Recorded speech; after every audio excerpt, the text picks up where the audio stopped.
Meus irmãos, bom dia.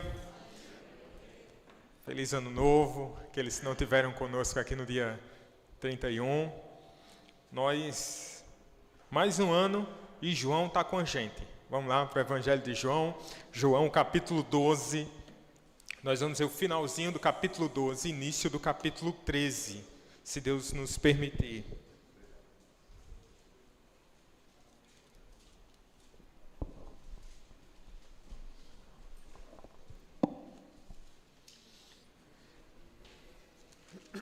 A partir do versículo 44 do capítulo 12.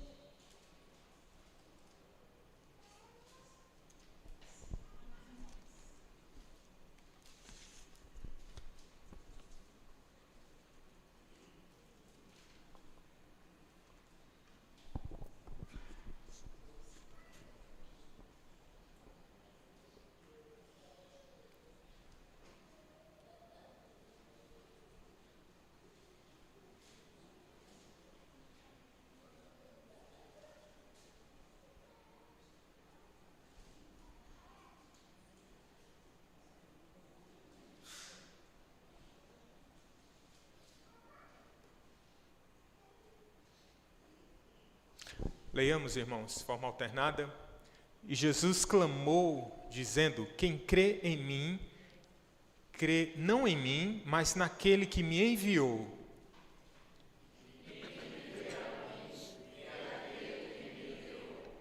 Eu vim como luz para o mundo, a fim de que todo aquele que crê em mim não permaneça nas trevas.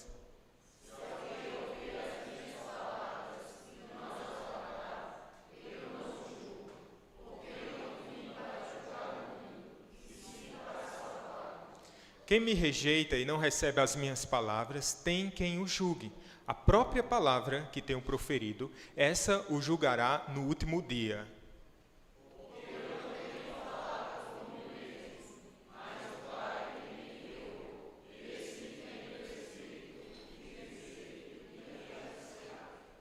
E sei que o seu mandamento é a vida eterna. As coisas, pois, que eu falo, como o Pai me tem dito, assim falo.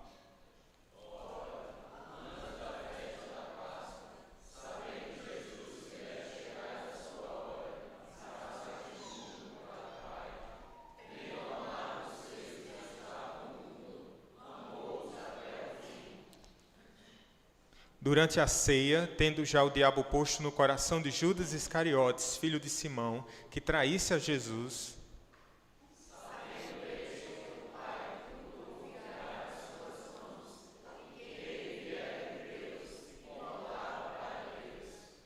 levantou-se da ceia, tirou a vestimenta de cima e, tomando uma toalha, cingiu-se com ela.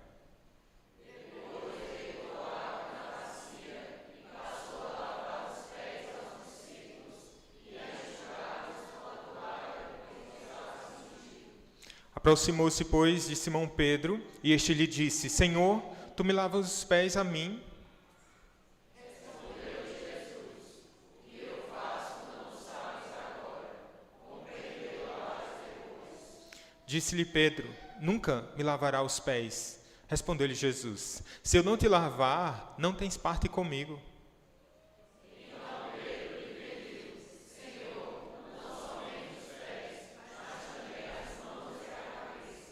Declarou-lhe Jesus: Quem já se banhou não necessita de lavar senão os pés. Quanto ao mais, está todo limpo. Ora, vós estáis limpos, mas não todos.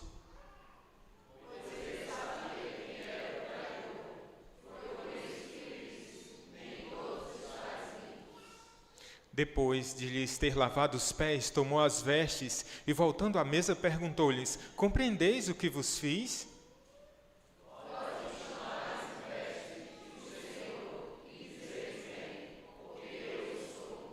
Ora, se eu, sendo o Senhor e o Mestre, vos lavei os pés, também vós deveis lavar os pés uns dos outros. Porque eu vos dei o exemplo, para que, como eu vos fiz, façais vós também. Em verdade vos digo, que o servo não é maior do que seu Senhor, nem o enviado maior do que aquele que o enviou. Ora, se sabeis estas coisas, bem-aventurados Não fala a respeito de todos vós, pois eu conheço aqueles que escolhi. É antes para que se cumpra a Escritura. Aquele que come do meu pão levantou contra mim seu calcanhar.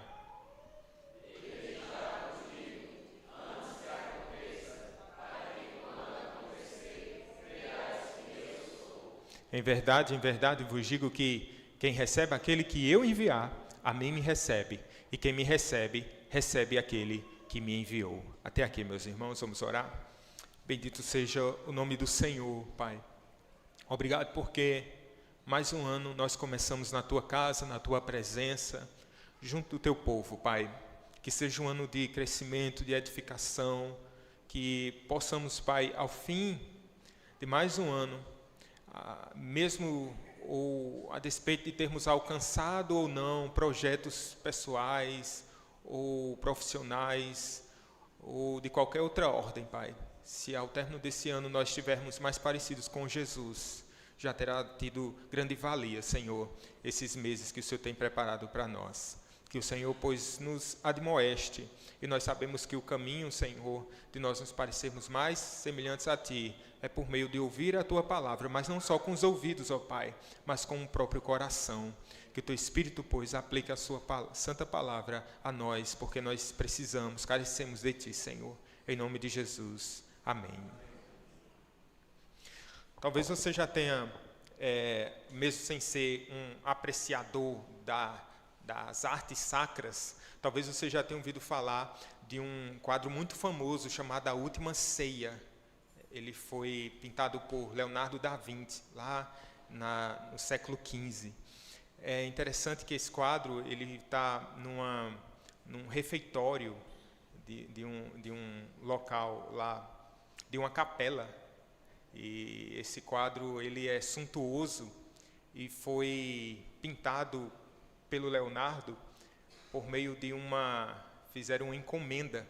E aí, por causa do seu talento, da sua arte, ele começou a fazer essa pintura. Interessante que ele tem algumas peculiaridades. Assim, esse quadro demorou mais ou menos 3 anos para ficar pronto. E ele tem mais de 4 metros de altura por 8 metros de largura e fica a 2 metros de altura, né? A partir de 2 metros de altura tem essa pintura suntuosa. É curioso que essa demora toda para que essa arte ficasse pronta, o Leonardo ele tinha uma característica que era, às vezes, quando ele tinha uma ideia, ele se mergulhava nisso. Você é assim? Quando você tem uma ideia assim, eu vou me deter nisso aqui, só vou terminar. Mas só que ele tinha uma característica um tanto quanto estranha, porque ele passava muito tempo pintando o quadro, mas também podia passar 2 a 3 dias sem fazer nenhuma pintura, nenhum acréscimo. Ou, às vezes ele subia lá no cavalete e dava 2 ou 3 pinceladas e descia, e aí o pessoal ficava maluco, porque estava todo mundo esperando que a arte ficasse pronta. Aí ele dizia assim: vocês não entendem que mesmo quando eu não estou pintando, eu estou trabalhando, porque o ato da contemplação e da perspicácia dele, ele considerava como um trabalho, de fato. Coisa de artista, né? Artista é meio esquisito, vocês sabem disso. Mas ele usava uma técnica bem inovadora, que era a tal da perspectiva. A perspectiva é o seguinte: todo o quadro e a Última Ceia lá, ela remete assim a um episódio aqui no qual a gente está inserido.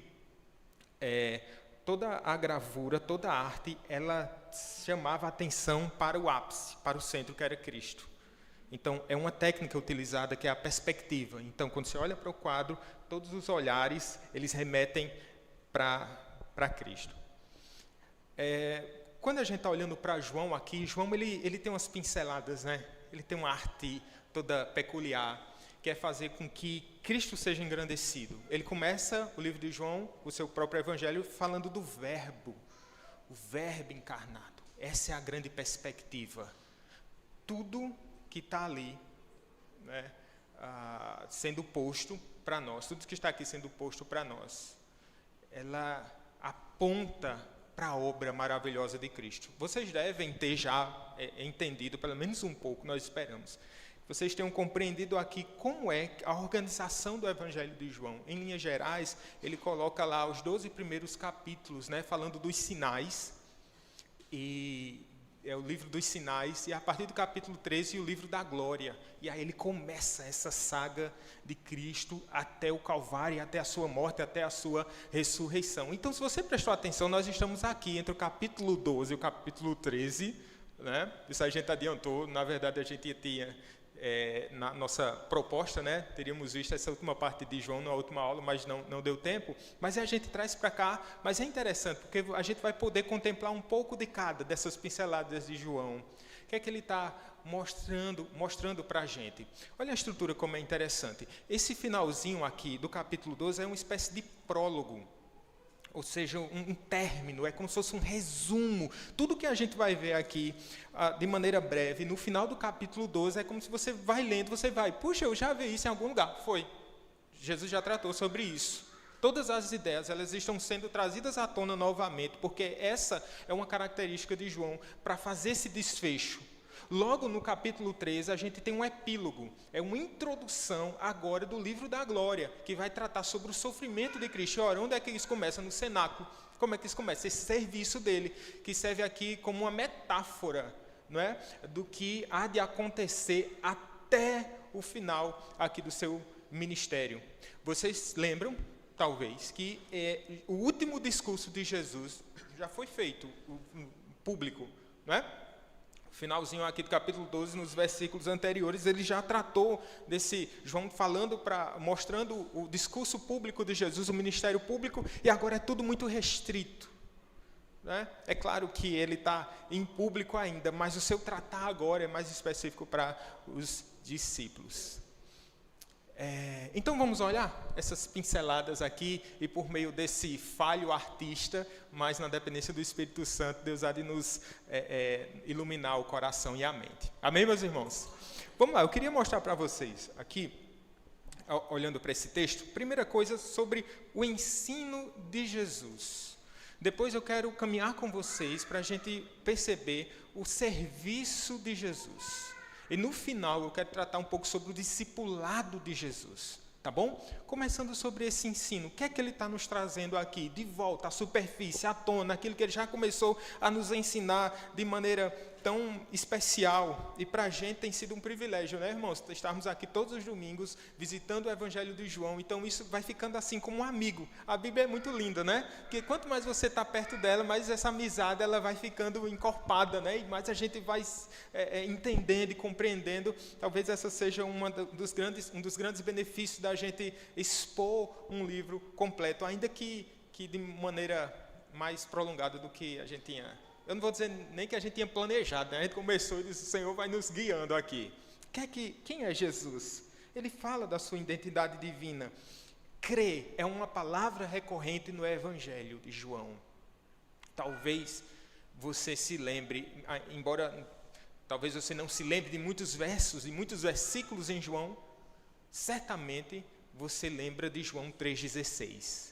Porque Deus amou o mundo de tal maneira, diz o que mais?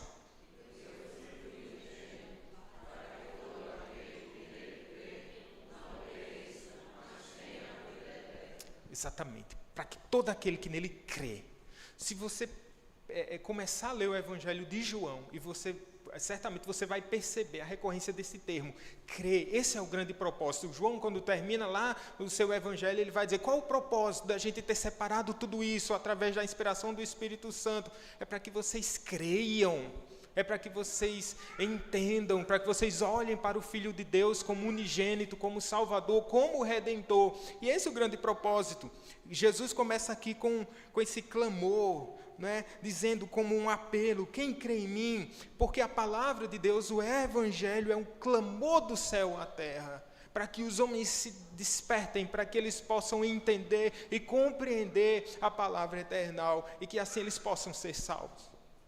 Vejam, quem crê em mim, crê não em mim, mas naquele que me enviou. Veja, ele começa mostrando novamente a sua identidade divina, qual a base da sua autoridade. Deus, como ele é Deus. João 10,30 vai dizer assim, eu e o Pai somos um. Em outro momento ele diz, eu estou convosco. Um discípulo disse, mostra-nos o Pai. E Jesus diz assim, eu estou tanto tempo convosco, você ainda me pergunta, mostra-nos o Pai. Essa é a base, a presença de Deus entre nós, o Filho de Deus habitando entre nós. Essa, como diz em Hebreus, a expressão exata do seu ser. A visita desse Deus Todo-Poderoso, e que tinha em si toda a prerrogativa divina, mas não somente isso, ele tinha a identidade divina, mas ele não tinha somente isso, ele tinha todo o poder divino, mas não somente isso, mas ele tinha todas as perfeições divinas. Esse é o Filho de Deus. E todo o Evangelho vai mostrar as suas perfeições, de modo que ele não somente parece, mas ele de fato é o próprio Deus. E até então, até aqui ele tem nos mostrado de várias maneiras. Lembremos dos sinais. E os sinais nos mostram esse aspecto desse Deus Todo-Poderoso, desse seu ministério e dessa sua identidade divina. De modo que aqueles que viam, eles tinham a plena e absoluta certeza que quem estava falando, quem estava diante deles era Deus, somente aqueles que criam, somente pela fé. Outros atribuíam as obras dele, infelizmente, aos perdidos, aos réprobos, né? O viam como Beuzebu, como alguém que não era Deus. Veja, não há como adorar a Deus senão por meio do Filho. Por isso lá em João 14,6 ele diz assim: eu sou o caminho, a verdade e a vida. E termina lá dizendo: e ninguém vai ao Pai senão por mim. Essa é a identidade do Filho. E 45 diz: e quem me vê a mim, vê aquele que me enviou. Esse é o aspecto.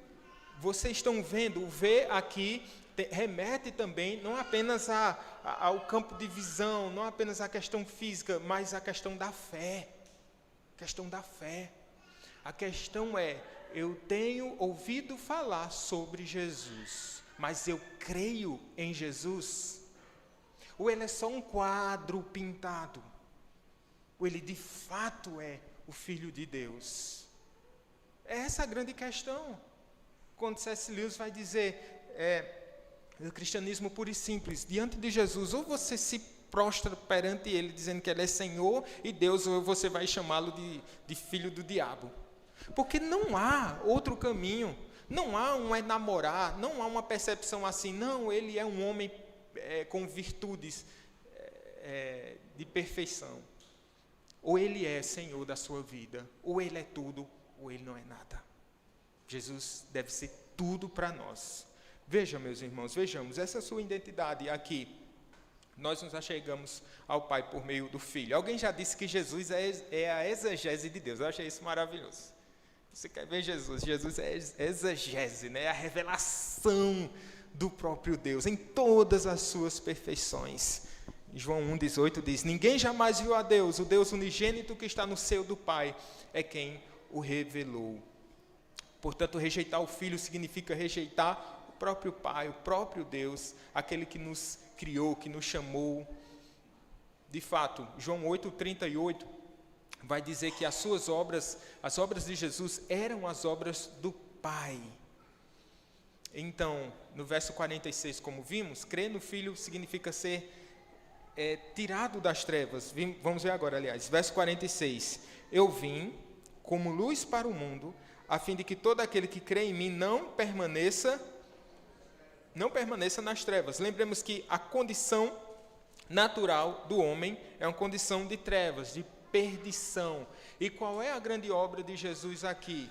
Crendo em Jesus, você é resgatado, ele é a luz. João é o evangelho da luz, né? Tantos momentos ele vai mostrar, capítulo 8, capítulo 9, sobretudo quando ele mostra o sinal lá da cura do cego, a luz ela vai estar assim, evidente. Então, ele é a luz, por meio de quem nós vemos todas as coisas. Esse é o nosso Senhor.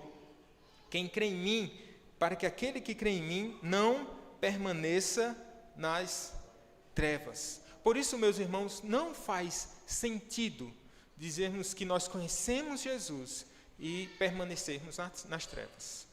Ou que as nossas obras não remetam a essa vida de luz que é estar na presença de Deus, que é estar crendo no Senhor Jesus. Então é isso.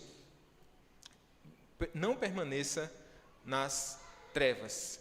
Quantas vezes, né, o nosso coração, ele quer retornar às trevas? Às vezes, através de pequenos hábitos que têm assim minado a nossa espiritualidade. Às vezes, através de um caráter que precisa ser lapidado e aperfeiçoado. Ou através de certas coisas que nos prendem. Meus irmãos, como isso é sério. Jesus está dizendo, eu sou a luz, e eu vim como luz ao mundo, a fim de que crê em mim não permaneça nas trevas. Continuando aqui.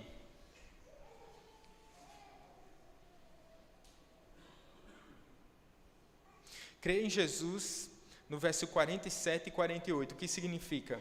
Se alguém ouvir as minhas palavras e não as guardar, eu não o julgo, porque não vim para julgar o mundo, e sim para salvá-lo. E quem me rejeita e não recebe as minhas palavras, tem quem o julgue. A própria palavra que tenho proferido, essa o julgará no último dia. Se alguém ouve as minhas palavras, veja como é importante. Qual a resposta que nós devemos dar a esse Deus unigênito, a esse Salvador? Aquele que ouve as minhas palavras. Veja, ele está o tempo todo aqui, ele está falando, ele é o verbo eterno, está falando. E de que forma nós assimilamos isso? Com fé. É necessário que nós guardemos essa palavra, senão ele diz assim, eu não vim para julgar, e parece no primeiro momento que é tranquilo, né? Eu não vim para julgar. Lembra lá em João 3,16, nós acabamos de recitar, vocês estão de parabéns, e ali nos versos seguintes ele vai trazer uma ideia parecida. Olhemos lá, verso 17, João 3,17. Porquanto Deus enviou seu Filho ao mundo, não para que julgasse o mundo, mas para que o mundo fosse salvo por ele. Aí você lê esse versículo, olha que maravilha, Jesus não veio para julgar, é tudo que nós queremos, nós não gostamos dessa faceta que pintam sobre Jesus, desse juiz, desse Deus, né, que julga, que coisa.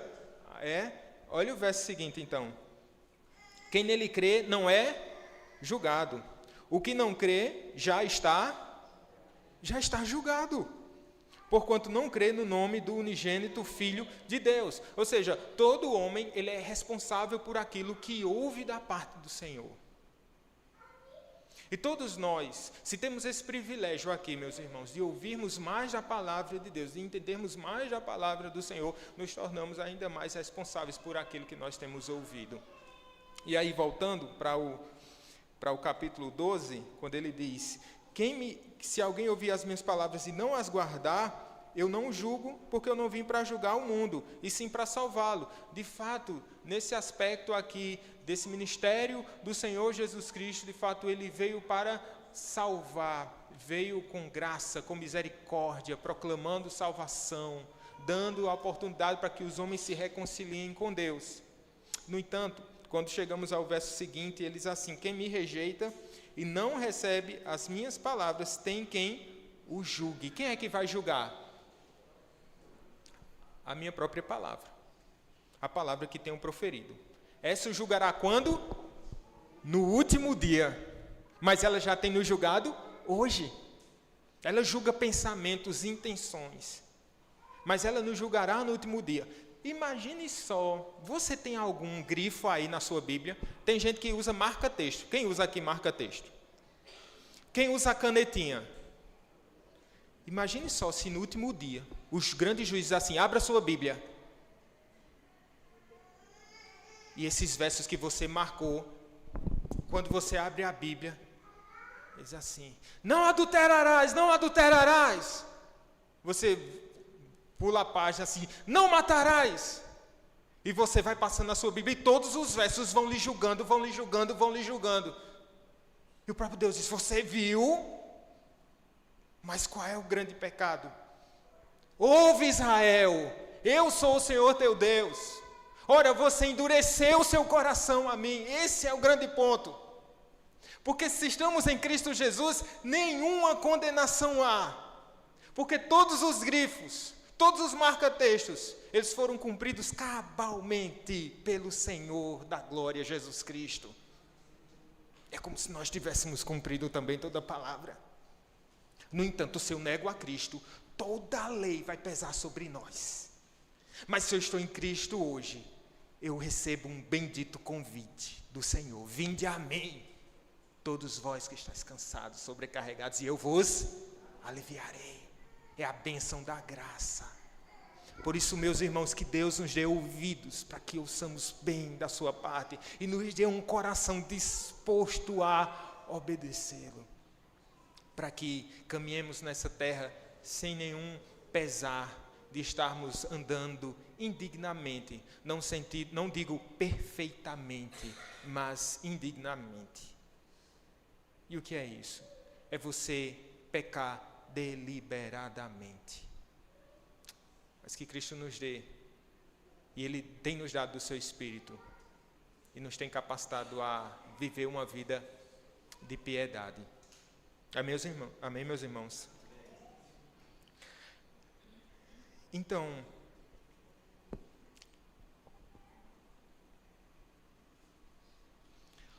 Warren Wiersbe, ele diz assim, hoje a palavra, ele diz assim, é assustador pensar que em seu julgamento o pecador será confrontado com toda e qualquer parte das Escrituras que tenha lido ou ouvido.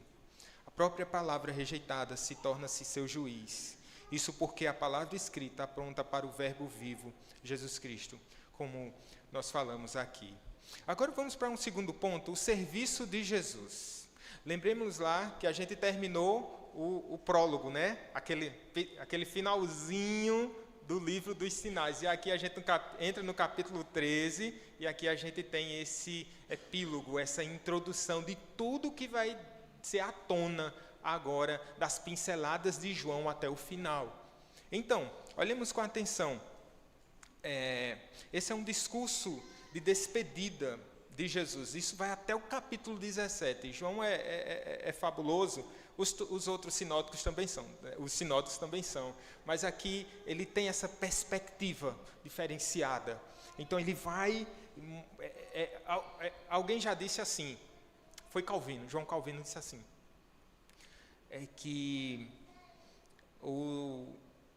os sinóticos, eles mostram o que está acontecendo externamente, o ambiente que Jesus está inserido, esse caminho da cruz, mostra toda a ambientação, tudo que está ocorrendo.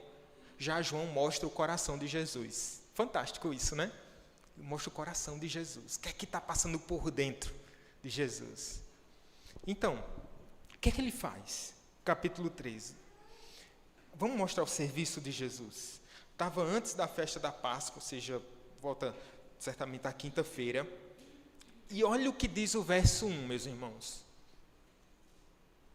Sabendo Jesus que era chegada a sua hora de passar deste mundo para o Pai, tendo amado os seus que estavam no mundo, amou-os até o fim. Aqui a gente tem substância para a gente passar toda manhã. Eu não vou fazer isso, tá bom? Mas você pode ler. Grife aí, coloca um marca-texto, medite nisso. Meus irmãos, o que Jesus está dizendo aqui? Imagine só, se você soubesse que 2026 fosse seja o seu último ano, o que você faria? Você começaria a chorar desde agora, se você soubesse que iria morrer no dia 31 de dezembro de 2026, né? Alguns. Jesus, ele sabia da sua hora. João, em outros momentos, vai dizer, e não era chegada a sua hora. E não era chegada a sua hora. E não era chegada a sua hora. E ninguém encostava um dedo em Jesus, dentro desse propósito eternal, dessa providência. Ninguém encostava um dedo em Jesus. Jesus estava lá no meio da festa, e não sei o quê, todo mundo querendo a cabeça de Jesus, ele estava lá. Ninguém tocava em Jesus. Mas agora é chegada a hora. E o que é que Jesus faz? Veja a convicção de Jesus. O que é que ele pensa? O que é que está no coração de Jesus? Ele sabia que era chegada a hora, mas não é isso que sobressai no texto. Qual a grande ideia? Era hora de passar deste mundo para o Pai. Era hora de voltar para o Pai. Esse não era um grande desejo desse Deus Filho, que desfrutava de uma comunhão eterna e saborosa na Trindade. ele vem, né? A gente chama isso da economia da Trindade. Ele vem porque esse era o propósito dado ao Filho, a missão dada ao Filho, e agora ele sabe que é chegada a sua hora, e o ponto é: volto para o Pai. Meus irmãos, qual seria a atitude cristã se soubéssemos que esse seria o nosso último ano? Eu estou voltando para o Pai, para o lugar que o Filho preparou para mim desde antes da fundação do mundo. Como ele começa o capítulo 14 dizendo: não se turbe o vosso coração, credes em Deus, crede também em mim. Na casa de meu Pai há muitas moradas, se não fosse assim eu não vos teria dito, eu irei para preparar lugar para vocês. Há uma cruz, há uma rude cruz, mas na perspectiva do primeiro plano desse supremo artista está a obra consumada e a vitória de todos os santos na consumação de todas as coisas.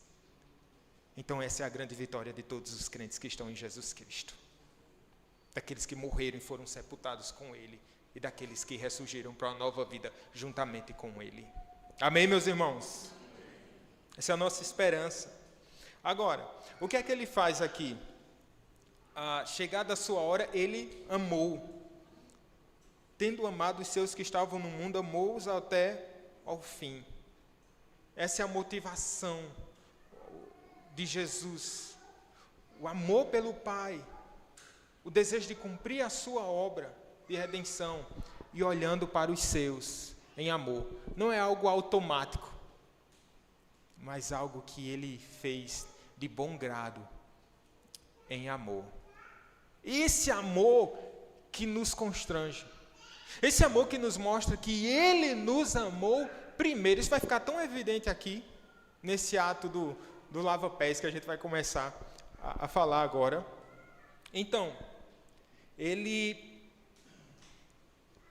agora, dentro desse cenáculo, os outros evangelistas vão trazer outros detalhes, mas o ponto crucial aqui de João é mostrar essa disposição, essa atitude de Jesus, porque no verso 2, assim: durante a ceia, tendo já o diabo posto no coração de Judas Iscariotes, filho de Simão, que traísse a Jesus. Aí no verso 3 remete a essa ideia novamente: sabendo este que o Pai tudo confiara às suas mãos, e que ele viera de Deus e voltava para Deus, o que é que ele faz? Ele se levanta da ceia, tira a vestimenta de cima, e tomando uma toalha, cingiu-se com ela. E aqui começa esse ensino prático de Jesus agora. O que é que eu irei fazer? Eu começo aqui. Mas não somente aqui, mas a vida toda de Jesus foi uma vida de serviço. É constrangedor, chega a ser constrangedor o que Jesus faz aqui com a gente. Eu digo com a gente porque ele também nos lavou. Eu digo com a gente porque nós também, pela fé, estávamos nessa grande mesa. E essa igreja está sendo servida pelo Senhor Jesus. Ele tira a sua vestimenta. Ele pega a água, e esse era um rito comum na Palestina nessa época. O anfitrião da casa, ele oferecia aos transeuntes e àqueles visitantes essa possibilidade de lavar os pés. Por quê? Naquelas estradas empoeiradas da Palestina, onde as pessoas estavam ali indo e vindo, elas estavam o tempo todo sujando os pés. E aí era oferecido pelo anfitrião da casa esse lavar pés. Mas não necessariamente pelo anfitrião da casa, é sob ordem do anfitrião. Quem lavava os pés eram os servos. Só que aqui quem é que se dispõe a lavar? Jesus. Se fosse você, hein? Rapaz, se fosse eu, pensamentos intrusivos. Judas, lava os pés dessa galera aí. Vai. Só um teste, lava esses pés. Mas Jesus faz o contrário. Ele que serve. Ele que está mostrando, ele que está ditando essa pirâmide invertida do reino. Aquele que quer ser servido, ele deve servir. Porque como é o grande ápice do Evangelho, da obra de Jesus, ele não veio para ser servido, mas para servir e dar a sua vida pelos seus, pelo resgate dos seus. Esse é o grande ponto do Evangelho, da sua obra aqui de redenção. Olhemos, meus irmãos. Então, ele se levanta para servir. É fácil se levantar para servir, irmãos? Eita, acordar bem cedinho para fazer o café do cônjuge. Levantar bem cedinho para preparar o lanche dos meninos. Levantar para servir é ruim, né? Agora, se levantar para ser servido, eita, meu irmão, que negócio bom. A gente nem se levantar, o café chega na cama, né? Eita, que coisa boa, olha o trabalho que a gente vai ter. Jesus se levanta para servir. Quando a gente faz aqui um espelhamento aqui com Filipenses 2, meus irmãos, a gente está percebendo aqui o que Paulo ele transmite dentro da sua teologia paulina e tão sistemática, é o que está ocorrendo aqui, o que Jesus faz. Esse Deus que ele desce para servir, que se despe, se esvazia, não é? Que não toma por usurpação ser igual a Deus, mesmo sabendo que é Deus. Ele não leva isso em conta. Então aqui, Jesus ele não leva em conta o fato dele ser mestre e senhor, para mostrar essa lição aos discípulos, e para mostrar o seu serviço. E depois ele vai se levantar e vai se erguer. Se você espelhar com Filipenses, você vai ver que é teologia de João, teologia paulina, nessa beleza do Evangelho. Meus queridos, esse é um amor demonstrado, de fato, em atitudes. Ele tira a vestimenta de cima, toma uma toalha, cinge-se com ela, deita água na bacia e passa a lavar os pés dos discípulos. Jesus faz absolutamente tudo aqui. Jesus faz absolutamente tudo. Ele não pede auxílio a ninguém. Isso tem um porquê. Ele está mostrando, olha, no que tange a redenção, quem faz a obra sou eu. Que coisa maravilhosa. O que eu estou para fazer, eu falo sozinho. Eu farei sem o auxílio dos discípulos, até mesmo, meu Pai, se a gente fosse confiar, se Jesus fosse confiar nos discípulos, cada um foi para o seu lado, se apartou de Jesus. E ele é. Veja que durante todo o seu ministério, Jesus ele não é aquela figura centralizadora. Ele coloca tudo sobre si. Ele está sempre delegando, ele está sempre chamando os discípulos, está sempre na companhia de discípulos, está dando assim, diretrizes aos discípulos, mas agora ele faz tudo sozinho. Isso traz uma ilustração interessante para a gente aqui, que Jesus quer mostrar. Então, agora, o que é que ele faz? Jesus está aqui, verso 5, ele deita água na bacia, aproximou-se, pois agora entra Simão Pedro, para o bem ou para o mal. Simão está em cena. E se ele está em cena, algo diferente vai acontecer. Ele começa a falar. Opa, sai para lá, Jesus. Está lavando meus pés? Mas isso é tão indigno. O Senhor sabe quem eu sou. O Senhor lava os pés a mim. Eu não queria. No verso 7, Jesus responde: o que eu faço não sabes agora, compreendê-lo-ás depois. Depois quando? Depois da sua obra consumada. Depois da sua obra na cruz. O que é servir? A obra de Jesus. Às vezes não é assim na vida da gente. A gente tem algumas verdades, irmãos, que a gente vai descobrindo. Eu não sei os seminaristas, quando você é bacharel, que você diz assim, não, é a grande verdade. Mas o grande ponto é que a gente vai descobrindo as verdades. Não é isso? Verdades que você diz, puxa vida, eu já visitei tanto esse texto, eu já ouvi tanto sobre isso, mas naquele dia Deus assim fala de uma maneira muito especial no nosso coração. Muito especial, muito particular. E nos revela, eu vou dizer novas verdades, mas não como novas revelações, tá bom? Mas verdades que já estavam tão evidentes aqui, mas que naquele momento a gente consegue ter um entendimento melhor. Às vezes acontece uma pregação, né? Numa meditação em casa. Às vezes é numa luta muito particular, num momento muito singular da sua vida, que aquela verdade que você tinha ouvido, tinha guardado no coração, estava passando batido e eita, que grande verdade, eita, que alimento para a minha alma, é isso aqui, esse é o tesouro precioso. Não desperdice nada, meus irmãos. Crianças, vocês costumam deixar o restinho de comida no prato? Quem era? Era Douglas, né? Que dizia assim, Douglas o genro do presbítero Edivan, ele tem 3 meninos. Aí já sabia que os meninos iam deixar comida no prato, então ele já botava menos no dele.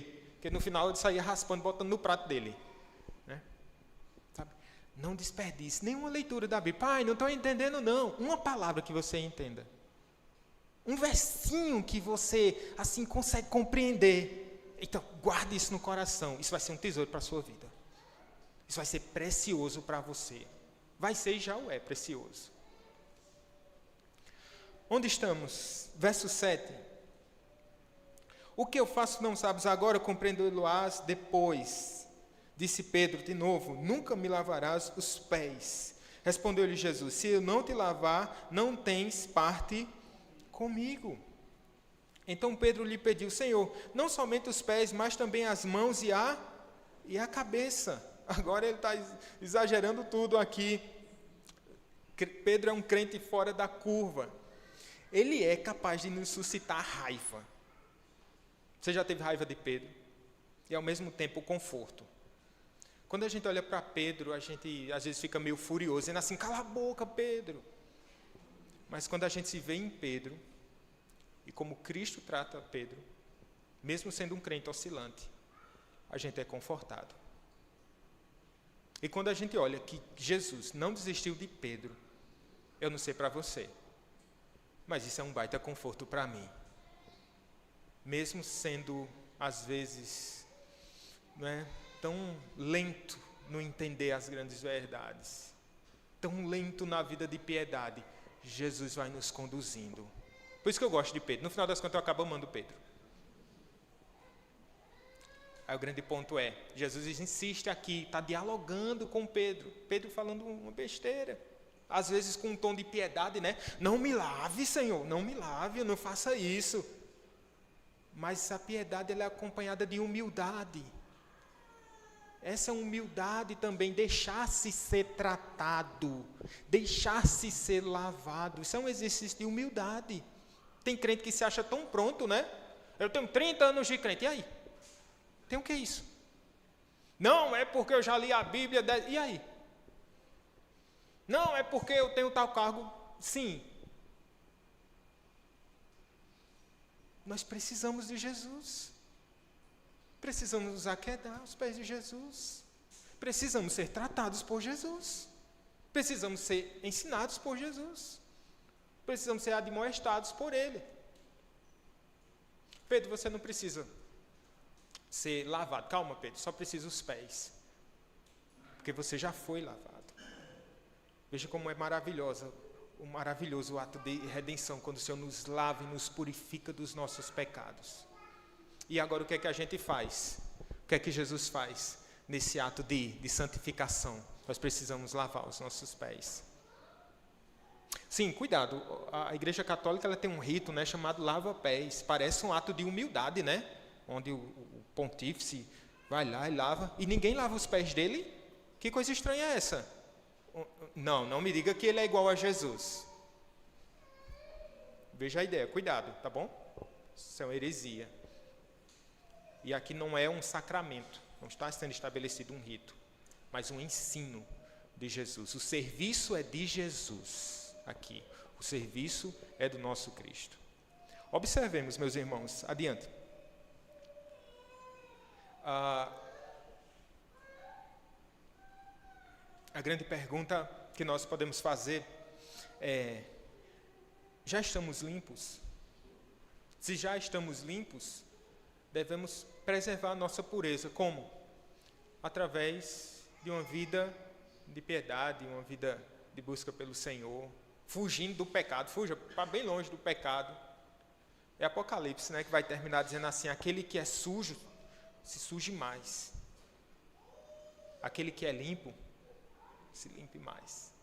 Você já foi lavado pelo Senhor Jesus, a palavra é: se purifique cada vez mais para o Senhor. Ame mais ao Senhor. Dedique-se mais ao Senhor. Essa é uma grande verdade aqui. Mas vejamos, esse é o serviço.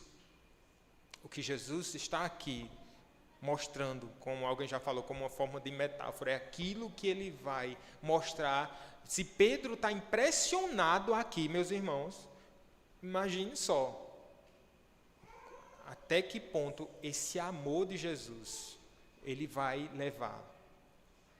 Jesus vai até as últimas consequências por nos amar. É só um pontinho, a ponta do iceberg aqui. Isso já é impressionante. Olhamos para o texto. Você não sabe agora, verso 9. Então Pedro lhe pediu, Senhor, não somente os pés, mas também as mãos e a cabeça. E aqui nós terminamos essa parte. Nós vamos agora para o versículo número 12. No versículo 11 ele diz que sabe quem é o traidor. E ele vai dizer, por isso nem todos estáis limpos. E agora, meus irmãos, para encerrar, a gente vai ver um pouquinho desse discipulado de Jesus. Tendo feito tudo isso, ele tomou as vestes, ele volta para a mesa e ele faz a grande pergunta: vocês compreenderam o que eu vos fiz? Vocês me chamam mestre e senhor e dizeis bem, porque eu sou. Ora, se eu sendo senhor e mestre vos lavei os pés, também vós deveis lavar os pés uns dos outros. Porque eu vos dei o exemplo para que como eu vos fiz, façais vós também. Meus irmãos, um texto aqui que mostra,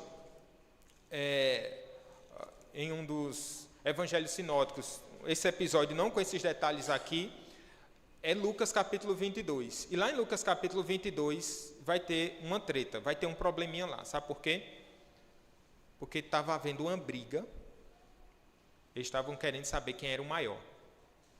Nesse contexto, quem é o maior? Veja Jesus tratando de uma coisa tão singular e que deveria trazer todo o coração e quebrantamento aos discípulos. Eles estão mais preocupados naquela luta, naquela briga. Quem é que vai ser o maior? Quem vai ser o melhor?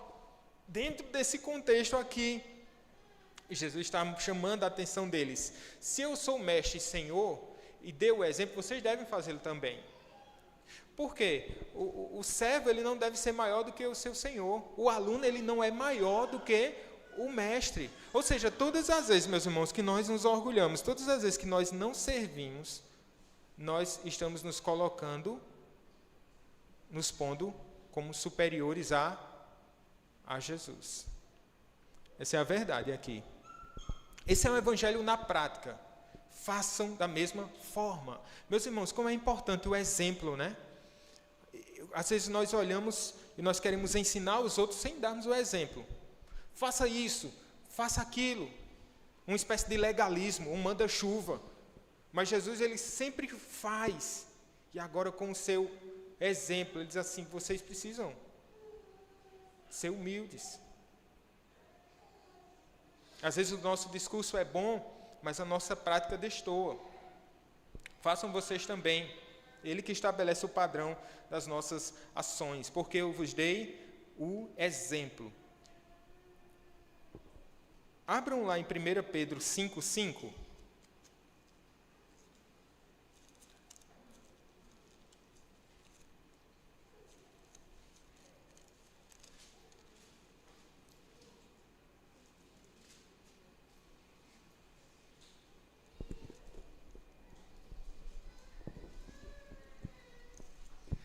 Exatamente o mesmo termo aqui, Pedro vai usar. Porque essa palavra que João usa, ela sugere tanto exemplo quanto padrão. E olha o que ele diz em 5,5.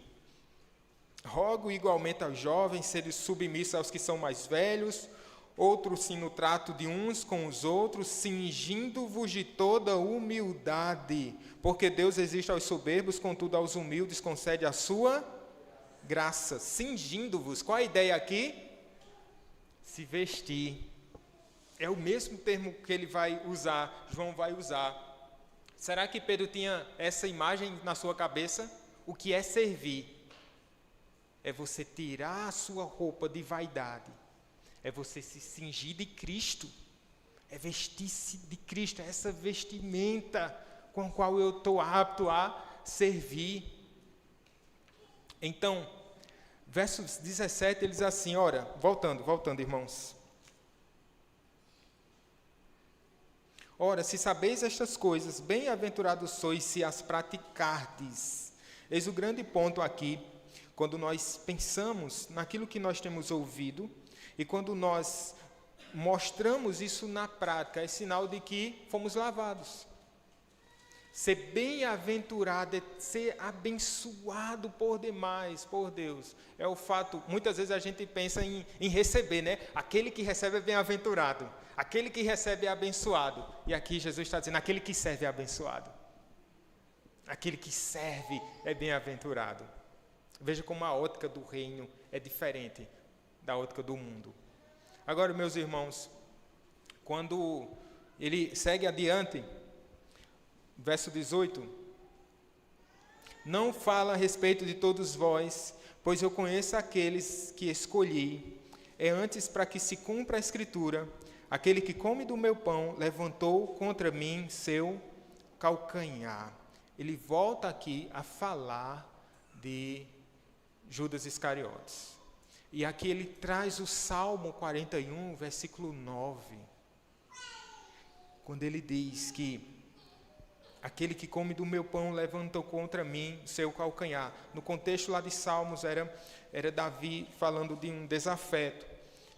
Agora, o que ali já apontava é para esse inimigo da cruz, chamado Judas Iscariotes. Quem é esse Judas? Aqui nesse terceiro ponto, a gente pensando um pouquinho sobre discipulado. Discipulado é o ato de ouvir e praticar as verdades de Deus, seguindo Jesus.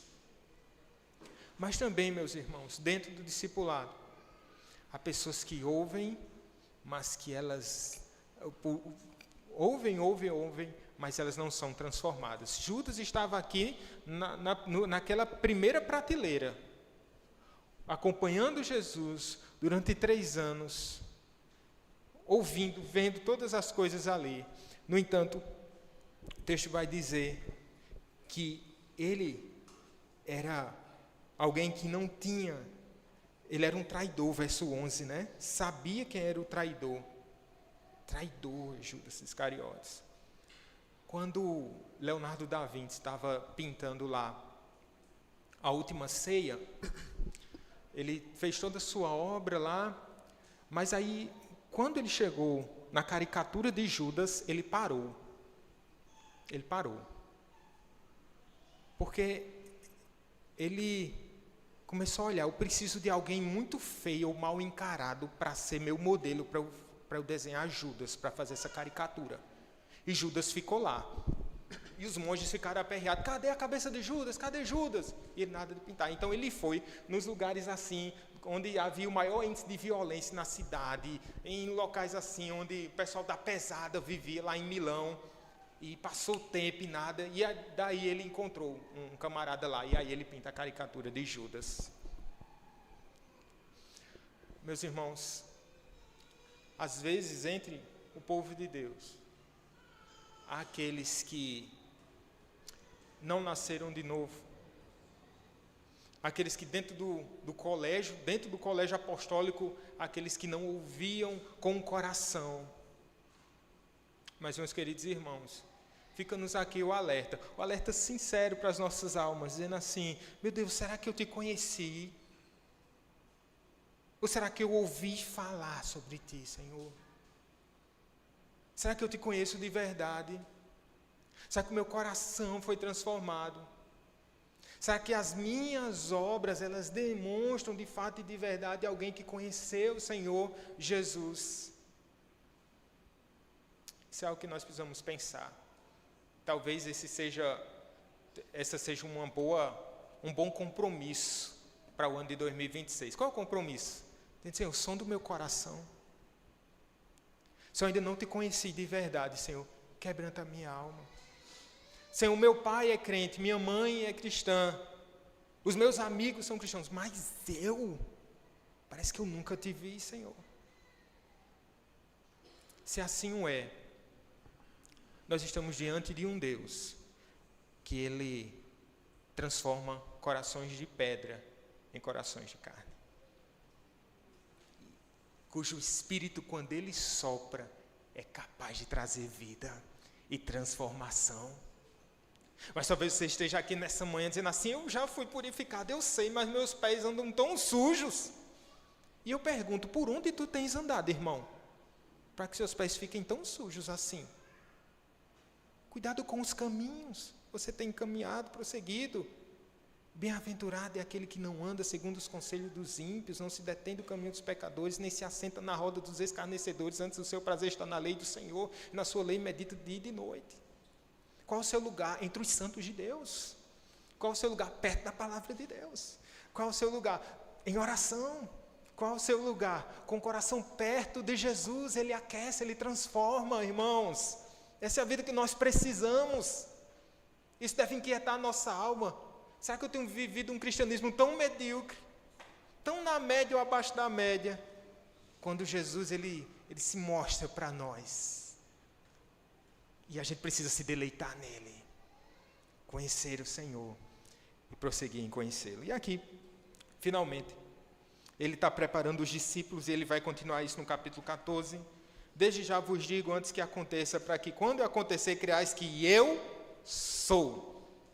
Vocês vão me ver na cruz, vocês vão ver padecer, vai se levantar assim um acorde, o inferno vai se levantar, as coisas vão ficar difíceis, embaçadas, vocês nem vão conhecer o próprio coração de vocês, mas se lembrem, eu sou, eu continuo sendo, eu sou o mesmo, eu sou o Todo-Poderoso, nossos olhos estão fitos no Senhor Jesus, cujo domínio, o reino e a majestade não são arranhados em nada. Ele permanece o mesmo para sempre. Onde está a sua esperança, meu querido irmão? Sua esperança está nele, no grande eu sou. Não diga eu sou, mas olhe para Cristo e diga tu és. O vaidoso diz, eu sou. Eu sou. Mas quando Cristo nos alcança e a nossa alma é abatida, nós olhamos para Ele e dizemos, Tu és, Senhor. No mais somos pó e cinza. Meus irmãos, vamos encerrar. Eu queria pedir só a paciência de vocês para algumas considerações finais aqui. Ele vai dizer, em verdade vos digo, quem recebe aquele que eu enviar, me recebe, e quem me recebe, recebe aquele que me enviou. Ele remete e fecha aqui o ensino que ele tem proposto. Sobre serviço, não espere ser servido para servir. Quem é que espera ser servido para servir?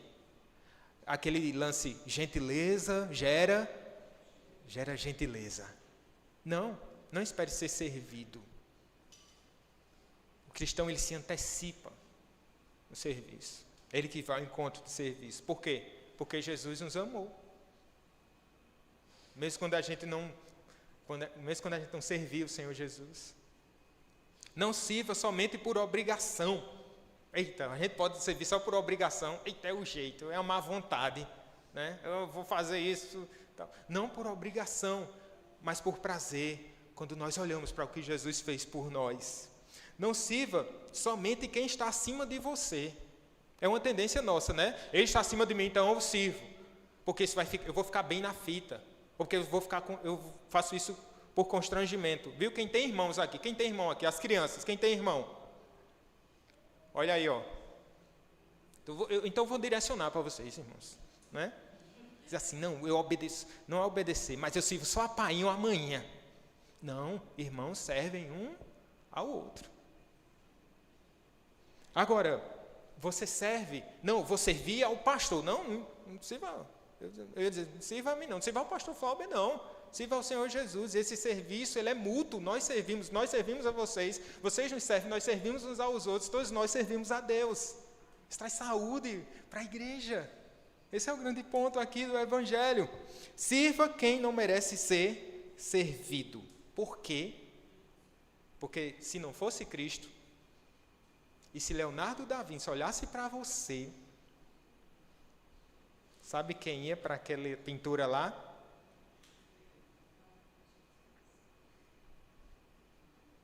Mas com Cristo tudo mudou. E a nossa vida agora é um adorno. Olhamos para Cristo porque Ele nos serviu. E nosso prazer, irmãos, é servir ao nosso Rei. E servir uns aos outros. Vamos orar? Querido Senhor, nós nos colocamos na Tua presença E te louvamos, Pai, porque verdadeiramente Tu és Filho de Deus. E se nós declaramos essa verdade nessa manhã, Senhor, nós temos a plena convicção de que não foi nem carne nem sangue que revelou isso a gente, mas o Teu próprio Espírito. Louvado seja o Teu santo nome. Obrigado, Senhor, porque o Senhor nos serviu sem esperar nada em troca, nos amando primeiro,